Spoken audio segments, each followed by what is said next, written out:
Hi guys, welcome to Alpathi. So இன்றைக்கி வீடியோவில் பார்த்தீங்கன்னா ஒரு கிளைண்ட் நம்மக்கிட்ட செகண்ட் ஆர்டர் ப்ளேஸ் பண்ணியிருக்காங்க. ஸோ லாஸ்ட் டைம் அவங்களுக்கு வந்து நம்ம ஒரு குர்த்தி ஸ்டிச் பண்ணி கொடுத்தோம். ஸோ ஒர்க் பிடிச்சிருக்குன்னு சொல்லிட்டு மறுபடியும் இன்னொரு செட் குர்த்தி லாஸ்ட் மந்த் சொன்னேன், இந்த மந்த் ஒன்று கொடுத்துருக்காங்க. So very happy. ஸோ நம்ம பிஸ்னஸும் வந்து க்ரோ ஆகிட்டுருக்கதை நினச்சி ரொம்ப ஹாப்பியாக இருக்குது. ஸோ அவங்க எதுவும் டிஃபிகல்ட்டாலாம் எதுவும் கேட்கல. லாஸ்ட் டைம் ஹை நெக் வச்சு கேட்டாங்க. இந்த டைம் கொஞ்சம் நெக் மட்டும் லோ வச்சுருங்க, வேறு எதுவும் வேணாம், வேறு உங்களுக்கு என்ன பிடிக்குதோ பண்ணிக்கோங்க அப்படின்ட்டாங்க.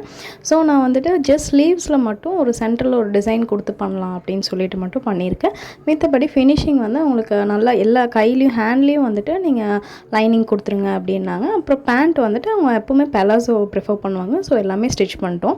இது பார்த்தீங்கன்னா நம்ம ஃபஸ்ட் டைமாக வந்துட்டு ஒரு மினி பேட்டர்ன் போட்டிருக்கோம் ஒரு கிட்டுக்காக.